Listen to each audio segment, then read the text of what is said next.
বর্তমান বিএনপি সরকার ৩৪,৪৯৭ কোটি টাকার ব্যয়ে পদ্মা নদীতে ব্যারেজ নির্মাণের প্রকল্পের অনুমোদন দিয়েছে। এই প্রসঙ্গে আজকে রিপোর্টটি তুলে ধরা হবে আপনাদের সামনে। সবাইকে অনুরোধ করে রাখি, রিপোর্টটি ভালো লাগলে অবশ্যই আমাদেরকে সাবস্ক্রাইব করে রাখবেন এবং সবার আগে সর্বশেষ সংবাদ আপনারা পেয়ে যাবেন। ওকে, এবার চলি মূল পর্বে। তারেক রহমানের নেতৃত্বাধীন বিএনপি সরকার ক্ষমতা আসার পর থেকে এ পর্যন্ত সবচেয়ে বড় প্রকল্পের অনুমোদন পাশ করেছে। আজ অর্থাৎ 13ই মে 2026 সালের অর্থনৈতিক পরিষদের নির্বাহী কমিটি অর্থাৎ একনেকের সভায় পদ্মা ব্যারেজ প্রথম পর্যায়ের নির্মাণ প্রকল্পের অনুমোদন দেওয়া হয়। এই প্রকল্পটির কাজ শুরু হবে এবছর অর্থাৎ 2026 সালের জুন মাস থেকে এবং শেষ করবার তারিখ নির্ধারণ করা হয়েছে 2033 সালের জুন মাস নাগাদ। প্রকল্পটি বাস্তবায়ন করবে পানি সম্পদ মন্ত্রণালয়। আর এই প্রকল্পটি অর্থাৎ পদ্মা ব্যারেজ প্রথম পর্যায়ের প্রকল্পটি ব্যয় ৩৪,৪৯৭ কোটি টাকা। প্রধানমন্ত্রী জনাব তারেক রহমানের নেতৃত্বে একনেকের সভা অনুষ্ঠিত হয়, যা পরিকল্পনা মন্ত্রণালয়ের পাঠানো সংবাদ বিজ্ঞপ্তিতে পদ্মা ব্যারেজ প্রকল্প পাশের তথ্য নিশ্চিত করেছে। এই প্রকল্পের নথি অনুসারে রাজবাড়ী জেলার পাংশা উপজেলার পদ্মা নদীতে 2.1 কিলোমিটার মূল বাঁধ নির্মাণ করার কথা বলা হয়েছে। পদ্মা নদীর উপর নির্ভরশীল দেশে প্রায় 37% পানির সমস্যার সমাধানে উদ্যোগ নেওয়া হয়েছে।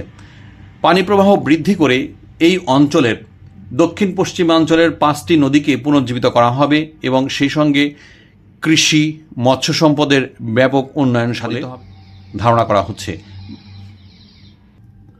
আজকের এই একনেক সভায় মোট 36,695 কোটি 72 লাখ টাকার 9টি প্রকল্পর অনুমোদন করেছে সরকার।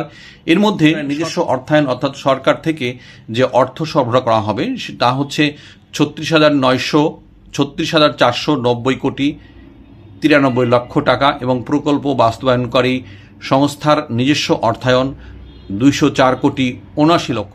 এর মধ্যে নতুন প্রকল্প 3টি, সংসদীয় প্রকল্প 5টি এবং মেয়াদ বৃদ্ধির প্রকল্প 1টি ধার্য করা হয়েছে। আজকের সভায় অনুমোদিত অন্য প্রকল্পগুলো হচ্ছে চট্টগ্রামের মুসলিম ইনস্টিটিউট সংস্কৃতি কমপ্লেক্সের স্থাপন অর্থাৎ 2য় সংশোধন, গণগ্রন্থাগার অর্থাৎ পাবলিক লাইব্রেরির অধিদপ্তরের বহুতল ভবন নির্মাণ 2য় সংশোধন, জেলা শহরে বিদ্যমান মা ও শিশু কল্যাণ কেন্দ্রকে শয্যা বিশিষ্ট মা ও শিশু কল্যাণ কেন্দ্রে উন্নীত করা বা পুনর্নির্মাণের প্রথম পর্যায়ে কাজ, হাইটেক সিটি 2 এর সহায়ক অবকাঠামো নির্মাণ 3য় সংশোধন, সরকারি শিশু পরিবার এবং ছোটমণি নিবাস নির্মাণ 2য় সংশোধন।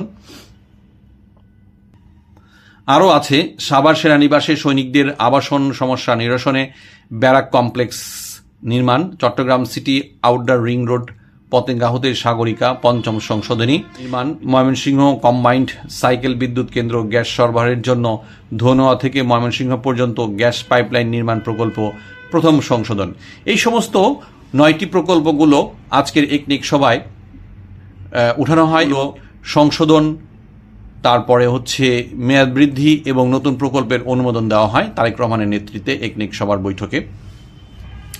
সভায় অন্যান্যদের মধ্যে যারা উপস্থিত ছিলেন তারা হচ্ছেন অর্থ ও পরিকল্পনা মন্ত্রী জনাব খুরশিদ মাহমুদ চৌধুরী, স্থানীয় সরকার পল্লী উন্নয়ন ও সমবায় মন্ত্রী মির্জা ফখরুল ইসলাম আলমগীর, বিদ্যুৎ জ্বালানি ও খনিজ সম্পদ মন্ত্রী ইকবাল হাসান মাহমুদ, কৃষি ও মৎস্য এবং প্রাণী সম্পদ বিষয়ক মন্ত্রী মোহাম্মদ আমির উল রশিদ, বস্ত্র ও পাট এবং বাণিজ্য মন্ত্রী খন্দকার আব্দুল মুক্তাদির প্রমুখ উপস্থিত ছিলেন। সুতরাং শুধু দর্শক বা শুধু শ্রোতা, আপনারা বুঝতে পারছেন সরকার ক্ষমতায় আসার পর থেকে ব্যাপক পর্যায়ে তাদের যে প্রকল্পগুলো তারা অনুমোদন দিচ্ছে এবং সেগুলো বাস্তবায়নের জন্য যথাযথ পদক্ষেপ তারা গ্রহণ করছে। আশা করছি তারেক রহমানের নেতৃত্বে বাংলাদেশ বহু গুণ এগিয়ে যাবে। যে বাংলাদেশ অনেক পিছিয়ে ছিল, আশা করা যায় যে জনগণের দ্বারা নির্বাচিত সরকার তাদের প্রতিশ্রুতি বাস্তবায়ন করবে এবং ধাপে ধাপে দেশকে বহুগুণ এগিয়ে নিয়ে যাবে। আজকে পর্যন্তই, সবাই ভালো থাকবেন, ধন্যবাদ।